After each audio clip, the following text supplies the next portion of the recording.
All right, welcome everyone. Well, I'll kind of start a new series. I interviewed a gentleman about a week ago or so, and we talked about how he saw the new monetary system evolving, talked a lot about what's really happening behind the scenes.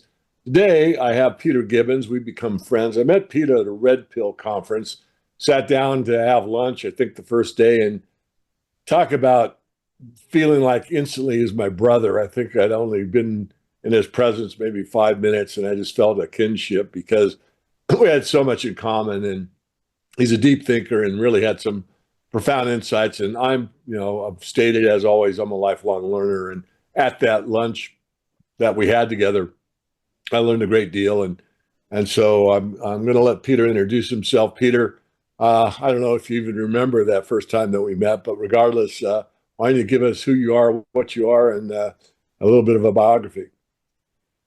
Well, between you and me, I enjoyed that lunch very much also, and it was memorable. I felt a kindred spirit with you as well. I actually started, I guess, my adult life in the trades. By the time I got out of high school, I was a journeyman tool and die maker, and I'd worked in a tool and die shop almost all the way through high school.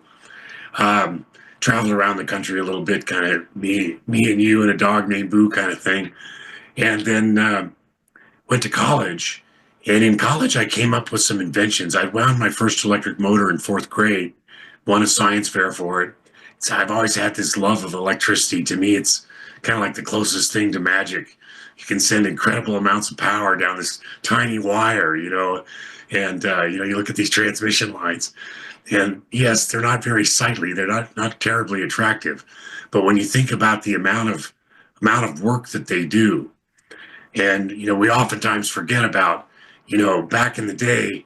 In fact, the city of Houston um, got to the point where they actually outlawed horses and carriages because the dung and flies were so problematic, and disease, of course, spread by those.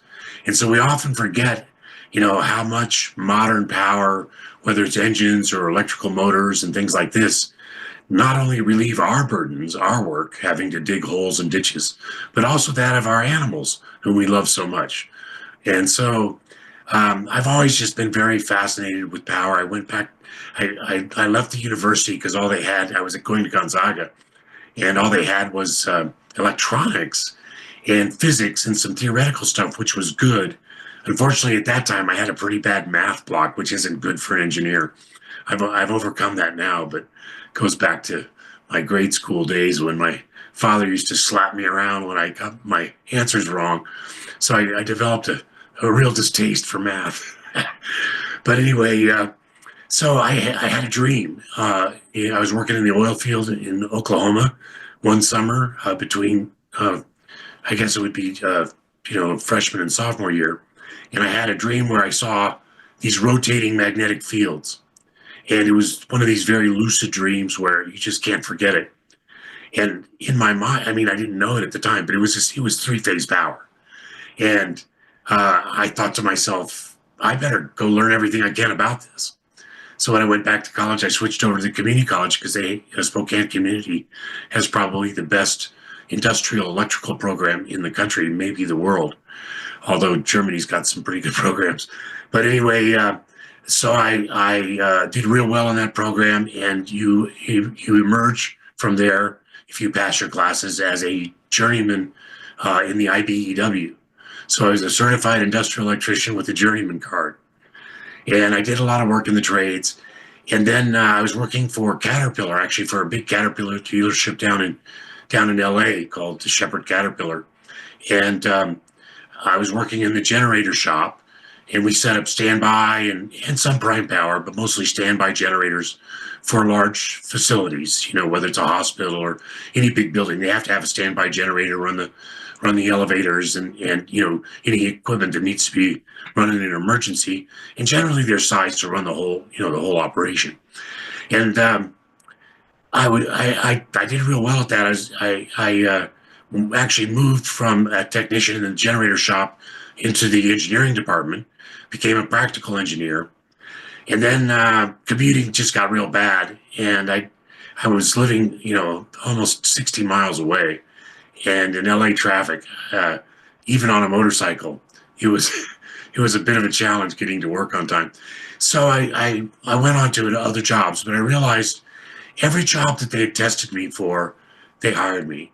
But when I just had to submit an application and a resume to HR, I never got hired because I didn't have the sheepskin. I didn't have a degree in engineering. And so naturally, the people in HR they don't know what you know. So they're just looking at the paperwork.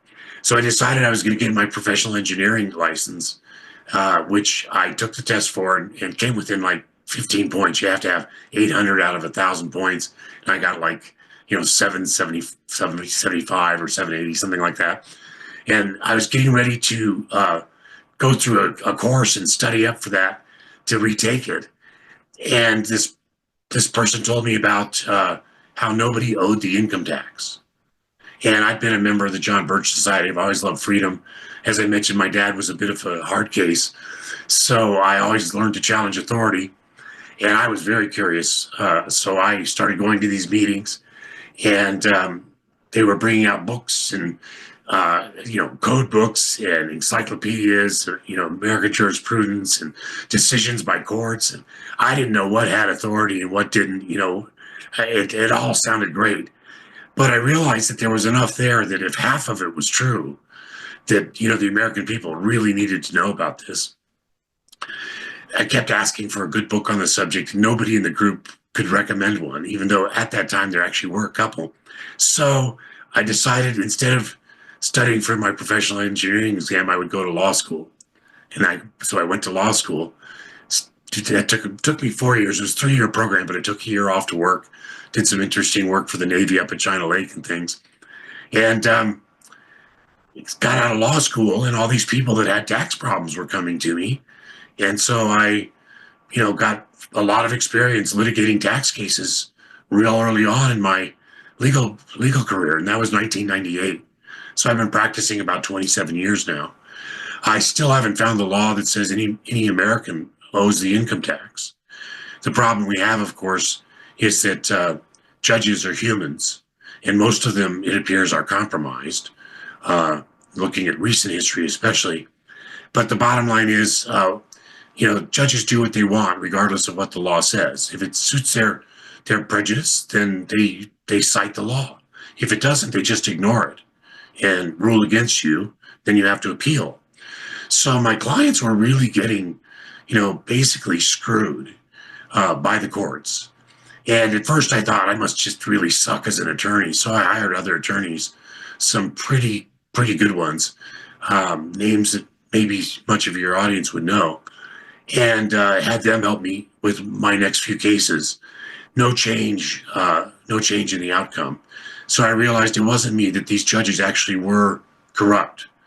And as much as I hate to say that, and I'm supposed to uphold the integrity of the courts, the bottom line is when the courts don't uphold their own integrity, I'm sorry, I'm not going to tell a lie to cover them. So we do have a serious problem with our judiciary. And I would argue that basically every social and political problem we have in the country, at least notable one, starts with the courts. You can look at the courts and see where there was some decision by a court that allowed some agency or some branch of the federal government to do things that are completely unconstitutional. And that's still going on to this day. Now, our recent court has done some, there's been a few good decisions, let me say, out of the recent Supreme Court, which I actually already have capitalized on. We'll see where that goes. But those cases are still in the district court stages. But anyway, that's how I became an attorney. And as I said, I've been real interested in freedom. And over the course of time, excuse me, my voice, I was intubated in 2018 and really messed up my vocal cords. So that's why I sound a little bit like RFK. I'm not trying to sound like him. It's just that's the way it is. But anyway, I was very interested in the money issue. Obviously, well, I shouldn't say obviously. Many people know, but for those who don't, the Federal Reserve Act and the quote-unquote income tax amendment, the 16th Amendment, were both passed in 1913. And the scheme basically is the federal government gave a private bank the authority to issue our currency. We call them Federal Reserve notes. Now, a lot of people don't realize it, but the U.S. Constitution defines a dollar as 1 ounce of fine silver, and that's real money. And it was those were in circulation even back at the time of the colonies. The Federal Reserve note is a piece of paper, or started as a piece of paper. However, after 1971 and onward, they're able to do it digitally as well. We left the gold standard. So first they had a gold standard, and anybody who wasn't an American, get that. Our government works for us, but somehow they can tell us we can't redeem our gold or redeem our Federal Reserve notes for gold. But anyway, foreign countries could redeem their Federal Reserve notes for gold. And the birth of the euro, in fact, was all of the Federal Reserve notes in circulation in Europe became the basis for the euro. Now that's mostly denominated in bond dollars, you might say. But anyway, I was extremely interested in the money issue, and I started really thinking, how could we? In other words, let's say the Federal Reserve went away tomorrow. What would it look like? What would we have? And I think the problem we would have is that we would have a federal government with the authority to issue our currency, but we would have all the problems that we have with Congress: overspending, lending to themselves, printing too much money, giving it to their cronies, et cetera, et cetera. In fact, even today with all the inflation, you notice the stock market's going up, but none of that new money that's being created is loaned into circulation for the people. Basically, the big banks get it, and they realize that the money, the currency is falling faster than the speed of gravity. So instead of loaning it out at a paltry interest rate, they're buying stocks which have real value. At least they're pieces of companies that build something. And as Karl Marx said, the owners of the means of production control the wealth, because real wealth is the ability to produce the stuff you need, whether it's food or tooling to make other things, cars, flatware, whatever it is you need. That's your real wealth. You can't eat your money. You can't even eat your gold, although gold and silver do have intrinsic value. Very good conductors. They don't, deteriorate with age. They're relatively rare. So they have a lot, of intrinsic value all of their own, which I don't really find in cryptos, despite the arguments to the contrary. So I started thinking about how could we fix this problem? And I came up with a plan called the New Monetary Paradigm. And basically it's built on Benjamin Franklin's original continental script. The early colonies were extremely successful. And when Franklin was appointed ambassador to England, he was over there, ambassing, I like to say, just doing what ambassadors do. And Lord Rothschild asked him, to what does he attribute the success of the colonies? And his answer, at least quoted by the reports we have, was, well, that's simple. It's our continental script, which we loan at zero interest, and it allows us to have money to facilitate commerce. Well, when Rothschild heard about that, he didn't like it a bit because, as we all know, the Rothschilds were, by this time, the head of a very large banking dynasty that pretty much owned all the monarchs of Europe.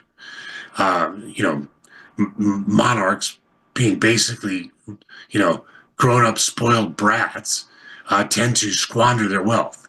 So if they want to fund a war, they always have to borrow. And of course, the Rothschilds then were happy to lend, and that's how they pretty much gained control of all the monarchies in Europe. They're all controlled by the financial institutions. So that's what gave rise to several parliamentary bills that essentially destroyed the Continental Script first, and then the final one was the Coinage and Stamp Act, from, which we're told led to the revolution. But the net effect was in the colonies that they outlawed actual specie. At the time, the Spanish milled dollar was the currency of almost all civilized nations. This was they call it milled because it had the serrated edges on it, so you couldn't shave a little bit off. That's why our coins today still have that, because if somebody's shaving them, it becomes very obvious. So the Spanish milled dollar was the standard of the day. There were other coins as well, but that was the primary one. Well, they outlawed that. So now there was no way to conduct commerce in the colonies. In the colonial, businesses especially, but pretty much everybody in the colonies was very angry about that. And that's actually what gave rise to the American Revolution, was the destruction of the continental script. And I bring this up and tell that story because it was a fiat currency, and it worked very, very well. Now, well, let me interject there for a sure, moment. please. So I have looked at this, maybe not to the level that you have, and just to kind of circle back a little bit, this whole discussion with Peter's, I've been looking at the monetary problem for a long time, basically devoted my life to it. And of course, what stands heads and shoulders above everything else is freedom. But this is a one-on-one with Peter to give you a lot of insights into what he knows, studies, and believes would help the system. We hear that, well, it wasn't worth a continental, and the reason that we went on states should have money, or gold and silver only, and payment of debt, et cetera. But one thing that I did learn after, revisiting this was that the Brits actually were counterfeiting the continental, and that's really what brought the inflation on. So I just want to interject that. I don't want people to miss this because I've never know it all, but I had to go back and, well, wait a minute. If it's not worth a continental, what happened? Well, I presumed that when we did it, no, the Brits came in. And so could you take it up from there, please? Well, yeah, that's absolutely correct. The counterfeiting was done by our enemies. And that's what gave the Continental a bad reputation. But that was like the second. We had actually three Continentals. The first one was very successful. And as far as I know, it wasn't subjected to a lot of counterfeiting, mostly because those that were our enemies and wanted to subjugate us didn't really know about it. But once they found out, yes, indeed, that's what they did. And that also, though, when you think about it, is the problem with the Continental itself is what would be inflation, right? What do we do whenever we have a script or a paper type money? And you're right, absolutely right. That's why they said only gold and silver are money. However, what we find when you study the history of money, going back at least as far as the Venetian bankers in the starting a little bit before the Renaissance, they were very successful. And what they discovered, and what pretty much every market since has discovered, is that people will always prefer notes over specie being the gold and silver itself, because they're lighter, easier to carry. And in those days, now not with a bearer bond or a bearer note is redeemable by anybody. But in those days, the note would be made out to the person. So even if it got stolen, it was worthless to the thief. And so if you had a note that said, banker, Saul, is lending you $50 or, 50 pounds of silver, or whatever the denomination was, and somebody stole that note, it was worthless to them unless they could, find somebody who said, would lie for them and say that you appeared. So the markets and industry prefer notes because gold and silver is a little bit clumsy. And I say that kind of euphemistically. It can be a lot clumsy. It's very heavy and it's valuable. It's hard to store. It's costly to protect, et cetera, et cetera. So the idea would be, if you were a banker and you had, let's say you were the goldsmith for the king. Okay, and the king comes to you to have his crowns made, jewelry for his wives and girlfriends and so forth. Okay, that vault where you were, the goldsmith would store the king's gold, was typically the most protected vault in the realm. And so anybody else who had gold and silver would typically want to take it and have it stored there as well. So I call this the banker's conundrum. It's a term I made up. But basically, you got all this gold sitting there collecting dust, and there's other people out there that want to borrow, but it's not your gold. So what do? It's just sitting there doing nothing. Well, at first, you'd go to your depositors and say, hey, I've got somebody who wants to borrow. Would you want to lend to them? And you would then become a middleman on loans from your depositors to, say, but somebody who wants to take a ship to India and come back with spices or silks or something like that. So, but then it dawned on them, well, heck, maybe if we just made a promissory note to our depositors and we become the lender, then we'll make more money. So then they kind of evolved into that. But the important point here is twofold. One is that notes are always preferred over gold and silver in terms of commerce, not in terms of wealth. You got to store that gold and silver somewhere, and then you can use that to make loans to other people. Say, here, David, here's a note. Go down to the vault. If you go see Saul at the vault, he'll give you 5 ounces of gold, and you can use that to buy your new horses or whatever it is you need, right? But the second thing, though, is this idea of lending. So just think about it mathematically. What happens when I have, say, 100 ounces of gold in my vault, and I loan 5 ounces of gold to you, David? So now I've got 95 ounces in my vault. I've got a note from you promising to pay me 5 ounces, right? And my depositor still thinks he has 100 ounces there. So basically, we've created 5 new ounces of gold. And what happens is, you, the borrower, when you pay me back, you either have to go dig some more gold out of the ground and pay me back with that, plus interest.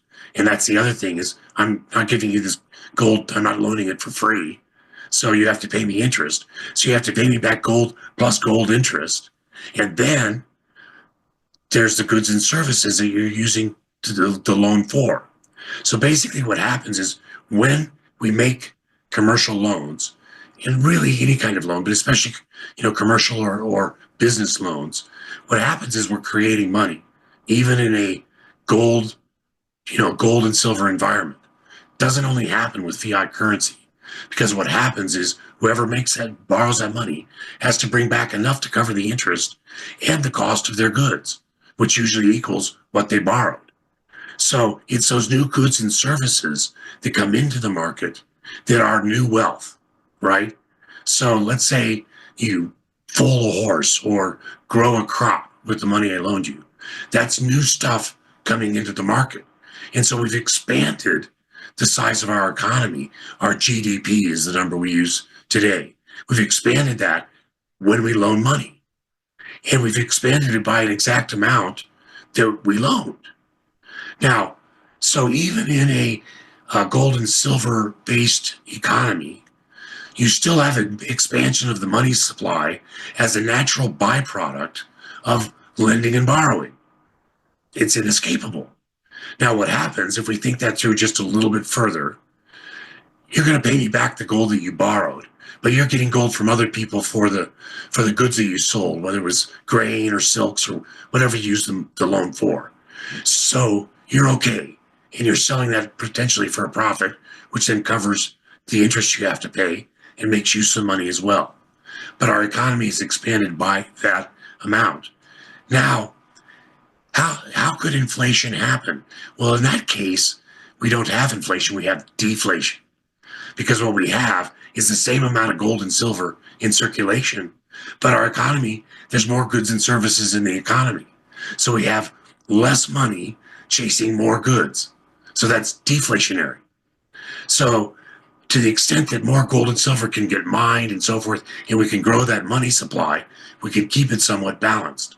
And that's why the founders knew that gold and silver were very good for money, and that's why they've been very good money for so many centuries, because it's very difficult to produce more than the rate of growth of your economy. So you get a nice balance between the amount of precious metals in circulation or in the vaults and notes in circulation, representing those vaulted precious metals. So you get a nice balance between that and the new goods and services that as the economy grows and the population grows and so forth. So I was looking for a system that would kind of mimic that, where we had, excuse me for a second, a little kind of getting over a cold here, where the federal government couldn't just print currency or continentals or whatever it is and expand the money supply, irrespective of the rate of growth of the economy. Now, Franklin and our founders, think about it. These guys were speaking Latin and Greek, at age 14. They had read, Cicero and Plato. They were educated. And as John Codbear used to say, great patriot friend of mine who's now passed away, God rest in peace, John. He used to say, back then it was 20 miles to your neighbor's house. And so when you got there, you didn't just leave in an hour. You usually spent the night. And there were no TVs, so you were the entertainment. So you had to know something or you'd never be invited back. And, that's a very good point. We forget that today.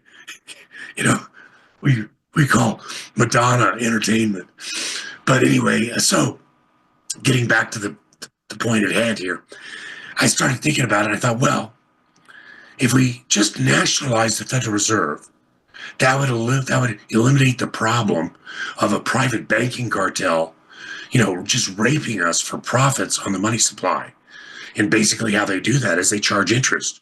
If you think about it, every dollar that goes into circulation on day one goes into circulation and interest. Let's say that's 10%. So at the end of the year, you have to have, $1.10 in circulation just to cover the interest. So it's a Ponzi scheme, to be sure. However, if that Ponzi scheme were to exactly match the rate of growth of the economy, we wouldn't experience any inflation, and the banksters could still be filthy rich. But they're greedy bastards. Forgive my French, but these people they're not only greedy, but they're stupid and greedy. So of course they just inflate the hell out of it and, buy up all, everything of value. I think, BlackRock and Vanguard, these numbers better than I do, I'm sure.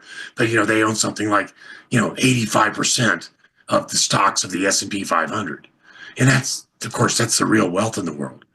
Plus the gold stocks. JP Morgan is the trustee on SLV, iShares Silver Trust. So, they basically have raped us of all of our labor and bought the whole world with it. And I really would like to see us reclaim that someday. So that's a problem. And so nationalizing the Federal Reserve would put all of those profits, at least in our federal coffers. But then what about the states? If you could look at an average state, you're paying a city license tax, you're paying property tax, you're paying local gasoline and other energy taxes, you pay permit fees. And there's 100 of them. And every time they turn around, for example, good example of this is I just went to record a document down in Riverside County the other day. Well, I had an assistant record it for me, but the recording fee is $17, but the miscellaneous fees were $87. Because they can't run their operation, on the statutory fees that they're allowed. So I'd like to see all taxes abolished. And if nothing else, at least what I call the one tax rule we can discuss in a minute. But anyway, so the idea I came up with is a new monetary paradigm. It's very simple. Basically, we nationalize the Federal Reserve. So now all of the profits on the money supply would be flowing into the government. However, we nationalize it with a huge caveat. And that is the federal government now can loan money, but its only customer is the states. That's it. Federal government can only loan money to the states. Nobody else. It cannot loan to itself. It cannot borrow its own money. Okay, that'll loan that money to the states at some interest rate. Let's just take 2% for simple math, which actually would be pretty close to adequate in most cases. So the states now are receiving the money that they need at 2%. So then they can loan the money out, but their only customers are the counties. They can't loan to anybody else, and they can't borrow from themselves or for themselves. Their only revenue comes from the payback on the money that they're borrowing from the feds. So they loan that at 4% to the counties. Now at the county level, That's where the people are in convention. The people are sovereign. They can make their own decisions. So at the county level, they may want to take it down another level to the municipal level, where the county can only loan to the municipalities, and then they maybe loan to the commercial banks or loan directly to the public or whatever. County by county, every county could decide what it wants to do, how it wants to handle its banking affairs in terms of loaning this money that they borrowed from the state, which came from the Fed, the Treasury, I should say, the Federal Treasury. I don't mean the Federal Reserve. But anyway, they can each decide how they want to do that. And so the counties that are really successful will be emulated by other counties. And the ones that really suck at it will have problems. And they probably won't be emulated. Bottom line, though, is now what happens is all that interest starts flowing in. So let's say I'm borrowing so it went from the federal to the state at 2%, state to the county at 4%, county to the municipality at 6%, and from the municipality, say, to a commercial bank at 8%, and I borrow from the commercial bank at 8%.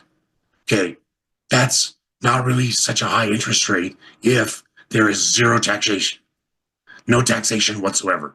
The county can't tax me, state can't tax me, the feds can't tax me, nobody can tax me, and they can't tax our businesses, and they can't impose a sales tax, they can't impose a gasoline tax. I would leave tariffs at the border for balance of trade. However, if there's no taxes, paying 8% to borrow money, that's a screaming deal. Now, the city's making, or the commercial bank is making at least 2% on all the money they circulate. The city's making another 2% off of that. They have to pay their 4% back to the state. State's making 2%, and the feds are making 2%. When you add that all up and you look at the budgets for all those entities, 2% actually would fund almost every county and city in the country at levels beyond their current revenue rates, their current budgets even. Now, there's places like California, New York, etc., that are exceptions to that rule. Once we jump to 3%, it changes dramatically, and the number of outliers becomes even smaller. My point is, it doesn't take much of an interest rate to fund government at outrageous levels. And this is when we know now the USAID was, just spending money wildly. This is with just a spendthrift government. If government was thrifty at all, 2% would actually be a really great rate. They'd have plenty of money. But my point is, by doing it this way, there's no way that the federal government gets to reap all the rewards of the money supply while we still get raped by our states and still get taxed to death. We get rid of all the taxes, and every level of government is funded by the interest on the money supply. Well, then what about inflation? Well, if they want to print up a bunch, well, good luck with that, because no money gets into circulation unless somebody wants to borrow it. And let's say some county wanted to print up some money. I don't think the state or the Fed is going to be real tolerant of that. You see my point? Yeah. So it's got checks and balances at every level. And it's inflation proof because you can't push a string. People aren't going to borrow money that they don't want and don't want to pay interest on. So they can't force money into the money supply. They can't just give it away. I mean, you would have to audit.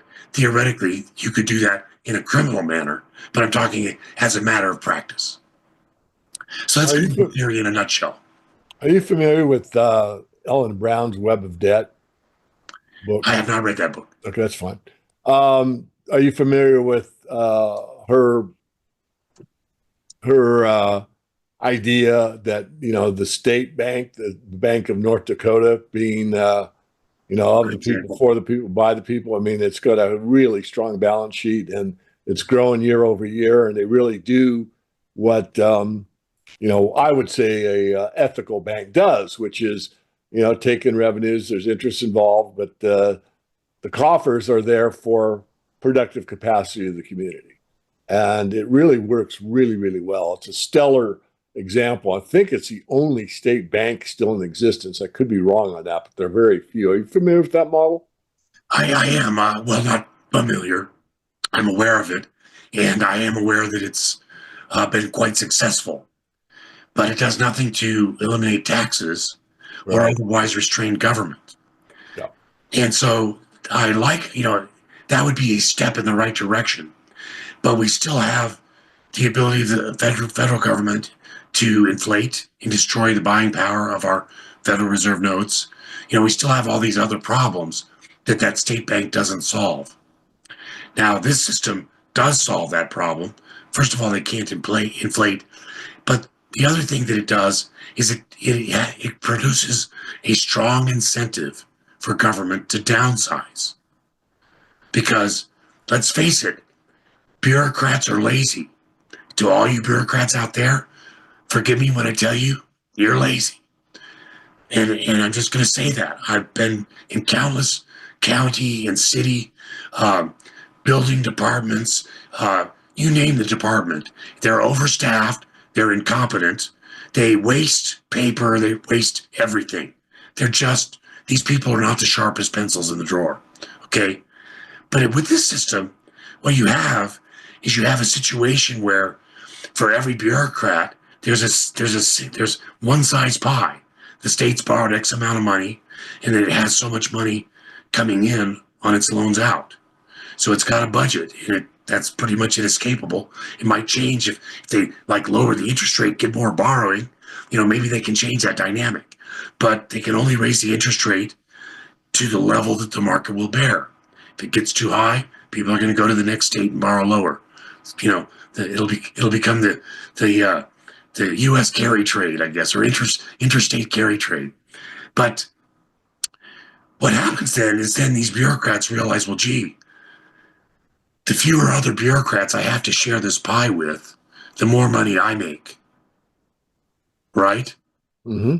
So if I've got a building department and it's got a budget of $100,000 and I've got 10 people working there, that's $10,000 a piece. Get rid of 5 of them, they've doubled their salary. So there's a strong incentive to downwise numerically. But there's also a strong incentive to not impose new regulations and so forth. Building departments are a classic example because so many of us have dealt with them.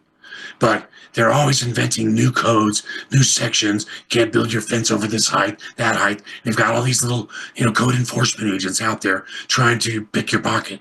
Okay, well, if they can't tax you, if they can't impose a fee for you to build, and they're not getting any additional fees for all their little violations, they're going to come up with a lot fewer violations because they're lazy mofos, right? Yeah, no, you make a lot of really, really good points. Another one, just kind of an aside, I just want to get it out for the audience. There was a documentary one of my friends in the silver community, Franklin Sanders, pointed out to me in his mailing list, and it was the Bank of Dave. And this was the first new commercial bank, I think it was 150 years in Great Britain. And he protested, or just say protested, he made all the paperwork to try and establish a new bank. And of course, they make it really hard. Like, you're sure you can start a new bank? Well, he needs $10 million to start a bank. Well, he's wealthy. He's a millionaire. He rents and sells cars. So he's like the richest guy in town, but he's not that rich. Whatever the number was, I think it was 10 million. But he had a concert and everyone supported him, and they actually came up with the money they needed to start this bank. So this Bank of Dave is very similar to the state bank. I'm just saying it because even within the system, there are probably 2 examples. I've probably given both of them where things really work. So the bank, of course, makes a profit, and that profit goes back into community service. So there's a bigger food bank, a bigger rec center that's free, and all those things. And one more comment, I have 2 more, and I just want to keep us thinking because, I'm very much in favor of what works, and I'm very in favor of competing ideas. It's like, gold and silver, that's it. It's the only way to go. It's got to be that way. No, I mean, if crypto works, okay. I'm not a big crypto guy, but, who am I to say, no, halt it. It's got to be this one way. No. So that's just a statement. The other one is a little more interesting to me. And this is one I'm struggling with still. So there is a website, and I can't find it right now, but I know the basics of it. And it goes like this. If God himself gave Jesus Christ 1 penny upon birth, and it compounded at 2% per year, today that compounding would be worth 6 planet Earths. So that is the problem in this book that I'm going to cite here. And I just lost it. It's called Eat the Bankers, The Problem with Usury, written by a guy named Sinclair Noe.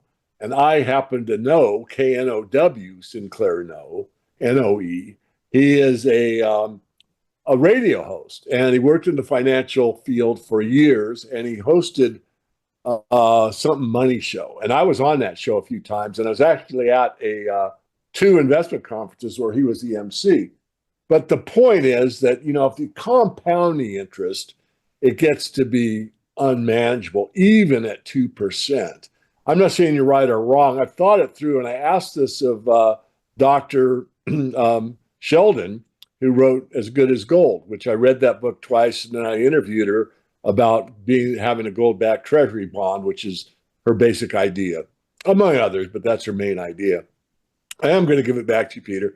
So I think that if it wasn't compounded, in other words, if the state level you had 4% or 6%, whatever the number was, and it was good for the duration of that year's budget or whatever, and you had to balance a book every 2 years and didn't let it compound, perhaps we'd be okay. But this compounding doesn't mean a lot until you do the checkerboard game and you say, what do you want? Do you want to be paid $1 million, or if I pay a penny and 2 pennies the next and 4 the next and 8 the next? Oh, I'll do the checkerboard till you get to about square 16 and you go, wait a minute, can I make a different decision? Anyway, I said a lot. I want your comment. Well, it's a good point. Although I think there's, can you hear me okay? You're good. I think there's a bit of a false presumption within the Jesus penny equation. First of all, things get destroyed, people come and go, but the population of the earth has increased despite all the wars, famines, plagues, et cetera, et cetera. And a healthy economy expands. Mm-hmm. And we are always trying to expand. And so what happens with a system like this is that the interest rate is determined by the commercial demand for lending. And so if a businessman thinks that he can make a buck by borrowing money from the local bank or the local municipality or the state bank, whatever it is, and pay that interest, he will do that, build his factory, and sell his widgets and make his profits. The point I'm making, though, is that that factory and those widgets all represent new wealth. Mm. And that's expanding at the same rate as the money supply is by the interest that's charged. Because they can't just give money to their friends or loan money to their friends. There has to be a commercial demand for the funds, which limits the rate at which money can enter the marketplace. Yeah. Now, I'm not enough of a theoretician or an academic to really, play the chess game out to the final degree. Could we reach a point where there's just too much money in supply and, we've built everything we could possibly want to build? I don't think that's going to happen. I think there's, things get destroyed. Things can be reset from time to time. There will be tight times, et cetera, et cetera. There'll be what do you call them? Droughts and weather events and, destruction, things like that will, I think, offset that to a great degree, especially since the money supply is growing at a modest rate in very close relationship to the economy. The other thing is this idea about, money backed by gold. Different people mean different things by that. And I think I mentioned in my email to you, I'm not a proponent of pegging the currency to a certain amount of gold and silver. That's one form of backing by gold, where you peg it, and that's what our federal government did. A Federal Reserve note gold was worth $35 an ounce, or 35 Federal Reserve notes per ounce. That was it. It was pegged. Whenever you do that, it's going to distort both the value of the currency and the value of the specie of the gold and silver. What I would propose is that banks and lending institutions, state banks, county banks, even maybe there could be a federal bank. I don't know. There's room for debate here. I'm just throwing out an idea. Sure. I'm not saying this is the only way it could be, but this is what I think about it. So, what I would propose is that those institutions be required to hold reserves of gold and silver, and that we have a robust trade in like just like our COMEX is supposed to be, although it's highly manipulated nowadays. But so we have a market of trade in gold and silver and platinum and other precious metals and stones, and that the banks be required to hold some in reserve, and then upon demand, any any maybe you could make it any depositor, so somebody couldn't come in from outside and destroy the bank, but any depositor could go in and exchange their treasury notes that they've borrowed for gold and silver at the current market rate, mark to market on that day. So that way the values are floating. And so if the value of the notes appears to be inflated, and the gold and silver appears to be cheap by comparison, then people will start hoarding the gold and silver and shunning the notes. And the inverse is true, of course, as well. And as we discussed previously, notes are much easier to work with, and now digits and cryptos and so forth. I have no, how shall we say, not, I don't know how to say this. I don't think cryptos are a bad idea, but I don't see any value in them until I can go into the coin shop and buy gold and silver with my crypto.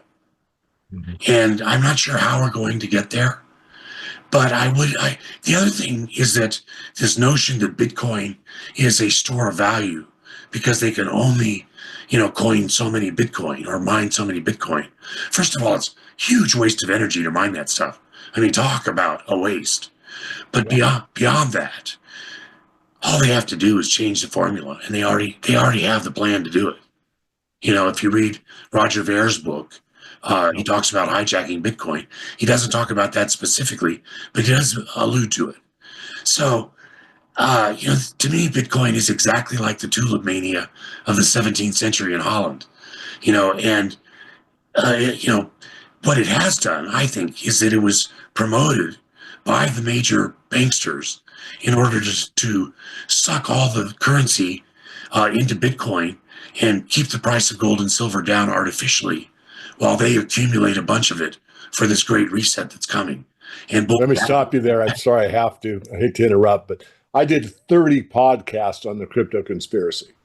And the main premise of that was that a lot of all that money that would have gone into the precious metals all the money that went into Bitcoin. Let me rephrase it correctly. All the money that went into the cryptocurrencies, primarily Bitcoin, could have or would have gone into the precious metals. So you might have been the guy I heard it from. I think you were. We did we said it was a psychological operation.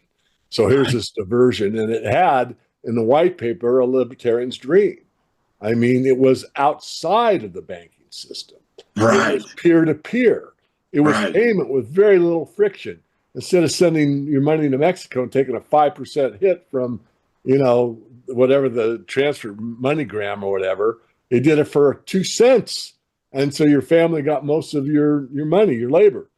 And so I just wanted to make that point. One other one I want to be clear on. Just for that was a brilliant observation. I want you to know. I think you're the guy I heard it from. He's spot on.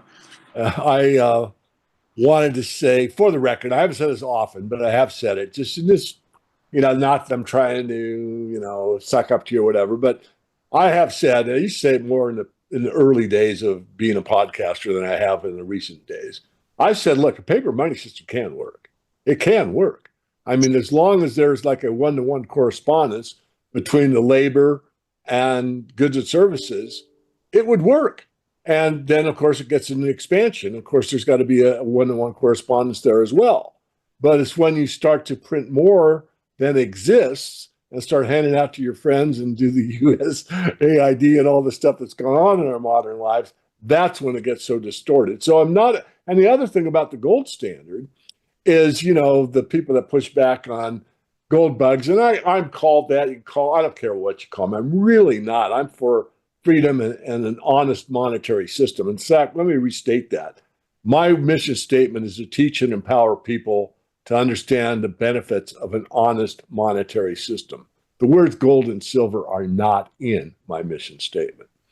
So, coming back on point, I think that's probably about all I wanted to say, but I wanted to say it for your benefit because I'm for what works. And I'm a practical guy. And like I said earlier, crypto works, do it. I see it as a huge distortion. I see it as a red herring, especially now when everything that is in that white paper, if you read Roger Ver's book, it's the opposite. It's centrally controlled. The bankers own it. The whales control it. You got to go to an exchange. You got to go to an exchange. You got to comply with know your customer laws. All of this. It's a control grid. So I believe that Bitcoin is the central bank digital currency. They're just going to experiment with a couple other things. Say, oops, those fail. I guess we'll adopt Bitcoin, which was the plan all along. But I want to get back to something else you mentioned. That was usury. And a lot of people have a big problem with usury, and I discuss it in my paper. But there's really only two forms of money lending. You either have what I call participation loans, which is essentially investment banking, and then you have usury, which is a cost for borrowing, a predetermined cost. Now, with investment banking, there's huge risk. So those loans are much more expensive to make. You have to do a ton of due diligence, and if the project goes bad, you lose a lot of money. Whereas with usury, you don't have to bring the banker into your business. Instead, he just gets you some money and you pay him a fee for the use of that money. And that's usury. It's much cheaper to do it that way, and it's much safer for the bank. It's actually safer for both parties, in my opinion. But sadly, no usury loans or non-usury loans is never going to happen. It'll be like lending money to your family. You got to consider it a gift because you'll never see it again 9 times out of 10. Right. Or if you do, it'll be on your deathbed. So, usury, unfortunately, even though the Bible proscribes it, it's here to stay. And even Jesus tells a parable about the rich man with the vineyard who, is going on a trip, and he gives each of his servants a certain amount of coin. And when he comes back, 3 of them have invested it and made money, and he calls them good servants. And the one says he buried it because he knew that he was a hard master, and he fired that guy. So Christ there acknowledges that usury is a fact of life. I think that the founders actually got it right when they defined usury as excessive interest, loan sharking. Well, that's the other thing that if I wanted to interject along this discussion, and that is the normal money supply increase. If we call gold money, and there's nothing else but gold, we'll just take that as a thought experiment. It expands about 1.5% a year. So the money supply is expanding along with the economy expanding. So let's say the economy expands at 3% a year, and the money supply expands at 1.5% a year. And I wrote about this in the Silver Manifesto, my gift to the world, my hard work. I mean, people say, God, you sell that book for, I don't know, $50. Yeah, I get about 0.01 cent per hour. If you did what you paying me. Anyway, I'm trying to be funny. But that's the idea, is you get a gentle deflation, which is wonderful. You don't need a financial planner. I don't have to call up Peter and say, Peter, you've given me some great advice on a couple things, but, I got to beat this inflation trap. We're like, you don't worry, because if you're making X dollars an hour at age 20, when you're 60 or 70 and you want to retire, X dollars per hour will buy you more than what it bought you when you were 20 years old. Now you don't need someone telling you, well, the inflation rate's going to average 7%, and we're going to average 8.5%, and you're going to beat inflation by 1.5%, and buy this, buy that, and this. Because these financial planners don't know what the hell they're doing, because nobody can really dictate what the economy is going to do, especially when you get to what Ravi Farber and I have adopted, or and agree with them on the end game. When you get the acceleration in inflation, where you see all these gimmicks come out. I mean, do you think that there's somebody that would be able to go to a website, make up a web coin or meme coin called fart coin, and turn that into $1 billion market cap? I mean, if you would have told me that, I would have said, put me in the insane asylum. Yet this is the world we live in. Didn't Trump just do that?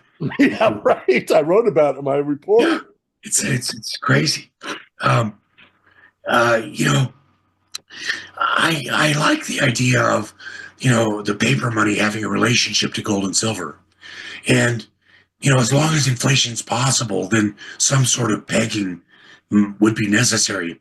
But under the new monetary paradigm, because it's impossible, I mean, there could be temporary inflation. There's things that the government could do to try to force a little more borrowing, or, they could tweak things a little bit.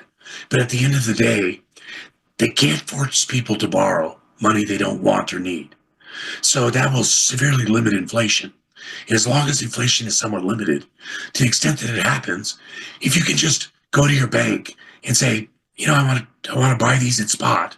I want to buy, 10 ounces of gold at spot. That solves the problem right there. Because now all of a sudden, those inflationary notes have been taken out of circulation, and there's your gold that holds its value. And the market will do that. People will do that.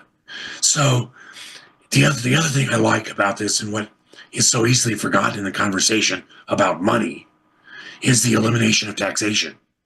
Mm-hmm. I mean, the evil government does through the power of taxation is beyond anybody's recognition. I mean, I've been in the trenches on that for 20 years now, 27 years. And I am still just galled by what I see happening. But for the first time in 80 years, in the case of Moore Eddux v. United States in 2024, the Supreme Court opined on what the federal taxing power really is and what the 16th Amendment really did. So for all you listeners out there who, are interested in this, many people say, and many circuit courts say, that the 16th Amendment eliminated the requirement for apportionment on a direct tax on incomes. That's false. Supreme Court just destroyed it in that decision. But they destroyed it in Bush-Haber and Stanton as well. Stanton was very clear. 16th Amendment created no new power of taxation, but merely relegated to the area of an excise that which the government had plenary power to levy. So, what are incomes? This is where most of us go wrong. Income is not everything that comes in. That's what the IRS wants you to believe, and that's what 99 out of 100 accountants believe, and they tell their accountant customers. And if you've ever tried to argue with an accountant, these guys are just cocksure that when they see the word employer, it means what it says in Webster's dictionary. But that's not the definition the tax code gave it. Same way with income. Income is nowhere defined in the tax code. The Supreme Court defined income as profits separated from capital. Okay, so theoretically, Trump's got it backwards. Tips should be taxable because those would be income. Because you receive something, not in exchange, not a this for that, not a quid pro quo. It was a gift. So that's a profit to you that you otherwise wouldn't have seen. But when you go in to work for your boss, you're making a trade, and it's an equal exchange. Whatever you do for him is worth whatever he pays you. And when that's not true anymore, he either fires you or you fire him. Okay, there's no income. But all these states want to treat your wages as income, and it's a false premise. Now, again, we need to litigate a lot of this, but when you're litigating in courts, they don't really give a rip what the law says. Mm-hmm. Good luck with that. They say appeal it. There's an old joke about degrees. We all know what a BS is, right? Well, a master's is just more of the same, and a PhD is just piled higher and deeper. Right. Exactly. So it's kind of the same way with courts. If you go up to the appellate court, you just got, worse cronies up there. I mean, it's pathetic. I mean, look at this. We have a Supreme Court justice now who doesn't even know what a woman is. Yeah. Okay? Explain that. Yeah. So, yeah, it's the courts are our problem. They really are our biggest problem. The 16th Amendment was never ratified. The courts have said, well, that's a political question. That's a completely false statement by the court. We're going to be bringing that back up because it's a factual statement. The states changed the language and they did not ratify what was proposed. And Philander Knox knew that, and Philander Knox lied. So we have a fraud in spades, and we have facts. Facts are never a political question because they don't change because of a vote. Facts are facts. Right. So the courts are just dodging the question because they're political animals. Right. It's that simple. And people need to start understanding that. We need to turn the collective eye of the people, which is way more powerful than the eye of Sauron, and we need to focus it on our courts and just fry these guys under a magnifying glass. Most of them are, Secret Handshake Club or Elks Club, or they're compromised. They like little boys, little girls. Who knows what it is? But whatever it is, they're not following the law and they don't care. They think they're untouchable. That's a problem. It is. So that's All kind right. of the thing in a nutshell.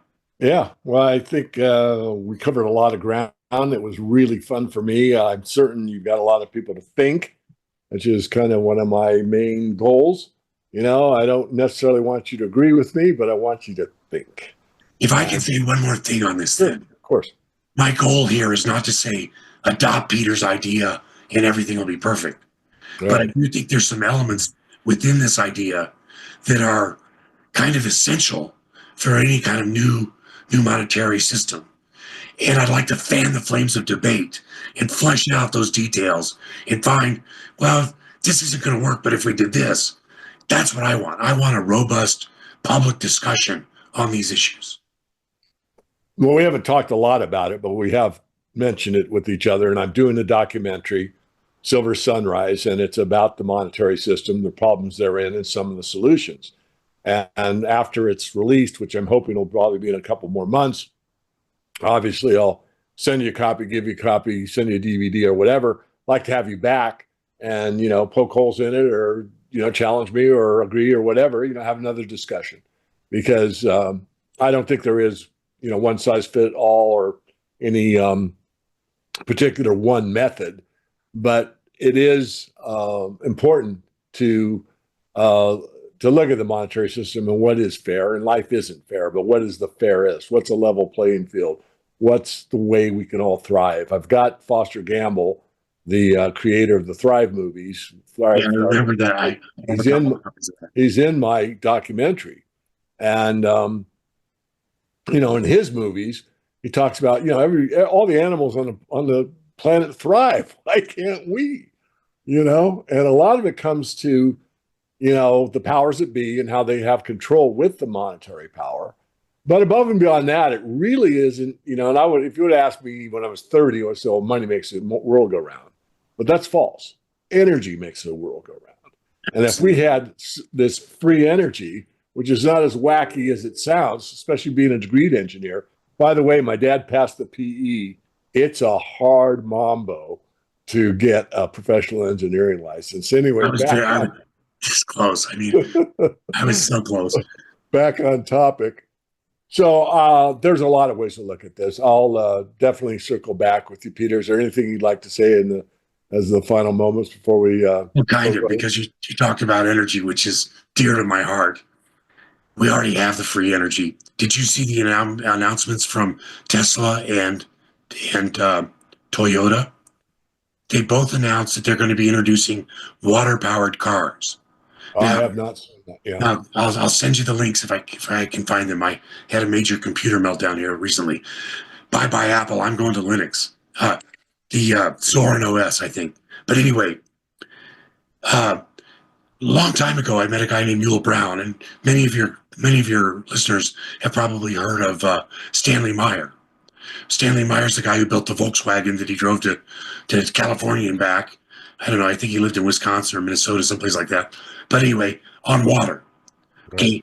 And what made it work was Meyer explained it best. Yule Brown didn't really explain it that well, but I have had hands-on experience with Yule Brown's machine, well, water to gas machine.